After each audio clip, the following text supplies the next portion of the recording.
नमस्कार दोस्तों, मैं हूं ममता तिवारी और आप सभी का स्वागत करती हूं मेरे चैनल ममता जुए में। कैसे हैं आप सब, तो ये बताने के लिए कमेंट बॉक्स में जय माता दी हमेशा की तरह ज़रूर लिखिए। तो चलिए आज हम इस वीडियो में जानेंगे कौन से ऐसे 6 कार्य हैं जो अगर घर की स्त्रियां करती हैं तो उनके घर से लक्ष्मी माता कभी नहीं जाती हैं। तो कौन से 6 कार्य हैं आज मैं आपके साथ शेयर करूँगी, तो आप बने रहिए मेरे साथ मेरे चैनल पर। अगर आपको मेरा वीडियो पसंद आता है तो प्लीज़ आप मेरे चैनल को सब्सक्राइब कर दीजिएगा, बेल आइकन को प्रेस कर दीजिएगा, जिससे मेरे वीडियो के नए नोटिफिकेशन आप लोगों के पास सबसे पहले पहुंचे। तो चलिए शुरू करते हैं। तो सबसे पहले आपको बता दूं कि सबसे पहला कार्य है जिससे कि हमारे घर में लक्ष्मी माता का जो आशीर्वाद है वो तो बना ही रहता है और घर में किसी भी बात की कमी नहीं रहती।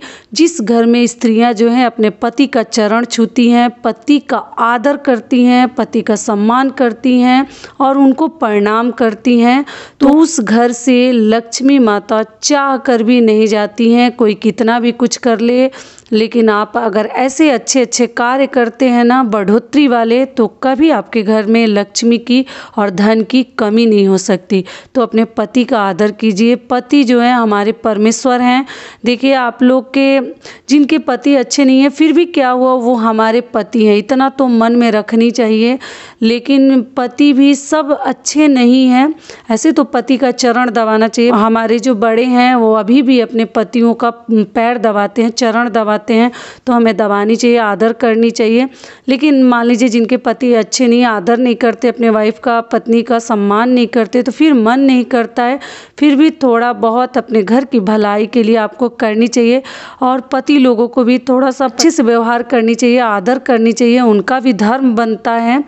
तो ये हो गया हमारा पहला नियम, ठीक है, कि पति की सेवा जरूर करें, उनके साथ अच्छा व्यवहार करें, आदर करें। दूसरी बात क्या है कि महिलाओं को ना, अगर अपने घर में सुख समृद्धि आप चाहती हैं तो कभी भी भूल कर भी फटे पुराने वस्त्र आपको धारण नहीं करनी चाहिए, पहननी नहीं चाहिए। जो ही वस्त्र जो है, ड्रेस आपका ख़राब हो गया, तुरंत उसको साइड कर दीजिए, ना पहने, ठीक है। तो ये हो गया हमारा दूसरा नियम। तीसरा नियम क्या है कि आपको सुबह में झाड़ू लगानी है और शाम को दीपक जलानी है, जो कि मैं कई वीडियोज़ में बता चुकी हूँ और बताती आ रही हूँ कि सुबह का झाड़ू और शाम का दीपक अगर जिस घर में महिलाएं जलाती हैं और समय पर संध्या बेला भी आप पूछते हैं दीदी कब से कब तक है, कब हमें दीपक जलानी चाहिए। तो देखिए हर राज्य में ना अलग अलग समय पे ना सूर्यास्त होता है, तो आप अपना देख लीजिए कब शाम होता है। ऐसे तो 5:30 से लेके 6:30 के बीच में शाम को हमें दीपक जलानी चाहिए। अगर अंधेरा मतलब थोड़ा सा संध्या हो जाने के बाद ही जलानी चाहिए। ऐसा ना कि धूप है और समय हो गया फिर हम जला दें, तो नहीं जलानी चाहिए। कहीं कहीं पर ना सूर्यास्त देरी से भी होता है, 7 बजे भी होता है कई ऐसे राज्यों में, तो आप थोड़ा सा शाम हो जाए तभी जलाइए, ठीक है। तो चौथी बात क्या है कि देखिए हर महिलाओं को या हर पुरुष को, ऐसे तो महिलाओं के लिए बहुत अधिक नियम सच में बने हुए हैं। आप लोग कहते भी हैं कि कार्य और सभी नियम महिलाओं के लिए क्यों बने हैं, तो ये बात 100% सही है। पुरुषों के अपेक्षा महिलाओं को थोड़ा ज़्यादा ही नियम का पालन करना पड़ता है। तो और व्रत भी हम ही रखते हैं, बहुत कठिन कठिन व्रत रखते हैं, और महिलाओं के लक्षण से ही और उनके नियम धर्म से ही हमारे घर की प्रगति, उन्नति, हमारे पति की बढ़ोतरी, बरकत, सब कुछ महिलाओं के लक्षण से ही होते हैं। जब तक पति आपके कुंवारे हैं तब तक अपने माँ के भाग्य से बढ़ते हैं, लेकिन शादी होने के बाद अपने पत्नी के भाग्य से वो पुरुष जो है बढ़ने लगते हैं, वो पति आपके बढ़ने लगते हैं। तो सब कुछ आपके ही हाथ में है। तो ऐसा देखा गया है ना कि महिलाओं को, देखिए नियम तो है कि कभी भी हमें पूजा अपने घर में ज़रूर करनी चाहिए। एक अगरबत्ती ही दिखाइए, एक दीपक ही जलाइए, लेकिन आपको ज़रूर अपने घर में मंदिर में भगवान का नाम लेकर उनको पूजा करके प्रसाद चढ़ाकर ही मतलब हमारे दिन की शुरुआत होनी चाहिए। अगर नहीं समय है तो जब कभी भी समय मिले ज़रूर अपने घर को मतलब मंदिर को उपवास ना रखें, बिना पूजा किए आपको कुछ भी नहीं करनी चाहिए। मान लीजिए कई ऐसे लोग हैं ना कि मंदिर तो बड़े शौक से बनवाए हैं और मंदिर में बहुत सारे देवी देवता भी लोगों ने सजा रखे हैं, लेकिन कभी उनके मंदिर में एक न पूजा होती है, न कोई धूप अगरबत्ती जलता है, न कोई तिलक लगाता है। तो वैसा मंदिर रख के क्या फ़ायदा। बस मंदिर हमको दिखावे के लिए नहीं रखनी चाहिए। हमें प्रतिदिन भगवान के पास खड़े होकर के सामने हमें प्रार्थना करनी चाहिए, उनकी पूजा अर्चना करनी चाहिए। 2 ही मिनट अपने ज़िंदगी के जो ही आपके बहुमूल्य समय है, उस 24 घंटे में से 2 मिनट भी अपने भगवान के लिए आपको ज़रूर समय देनी चाहिए। उस परमात्मा से ही हमारी बेड़ा पार होने वाले हैं, हमारे नैया का। तो आपको ज़रूर परमात्मा को याद करके भगवान को याद अवश्य करनी चाहिए। ऐसा ना कि हम मंदिर रखें सिर्फ दिखावे के लिए। तो ये चीज़ हर महिलाओं को नहीं करनी चाहिए। अगर पुरुष को समय नहीं है तो महिलाएं ही पूजा अर्चना करें, तो आपकी पूजा अर्चना से आपके पति को भी उसका लाभ जो है प्राप्त हो जाता है। तो ये हो गया हमारा चौथा नियम।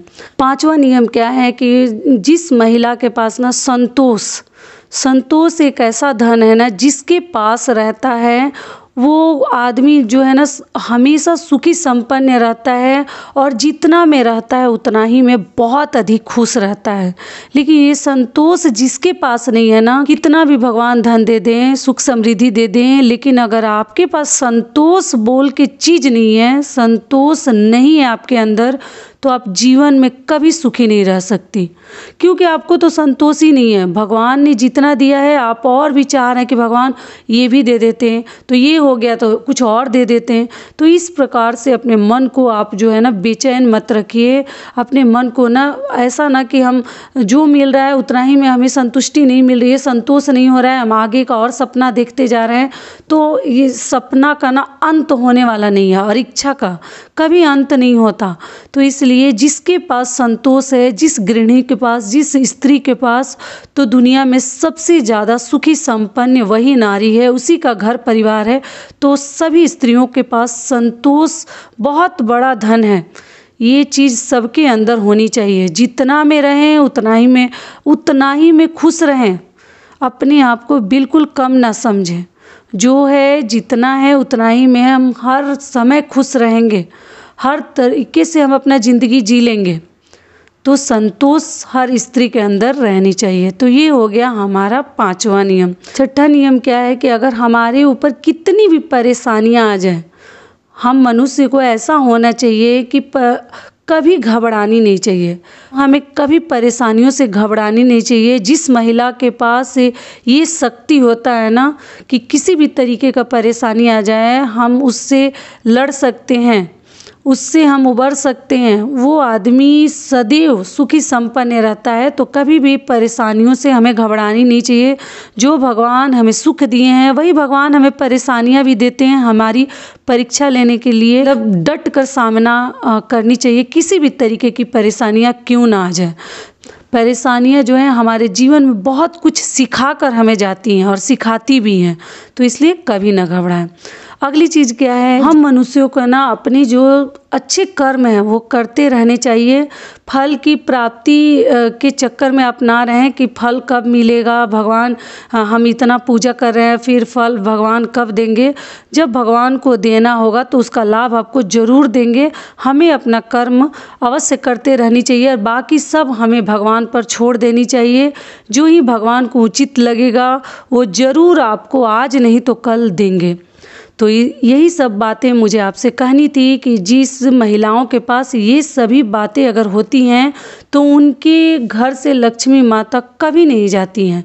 तो आपको ध्यान रखनी चाहिए। तो यहीं तक का था हमारा वीडियो। आशा करती हूँ, उम्मीद करती हूँ कि इस वीडियो से आप लोग को बहुत अधिक लाभ मिलेगा। फिर मिलती हूँ एक नए वीडियो में। तब तक के लिए नमस्कार। स्वस्थ रहिए, सुरक्षित रहिए और जहाँ कहीं भी रहिए खूब खुश रहिए। और वीडियो पसंद आए तो एक लाइक ज़रूर कीजिएगा।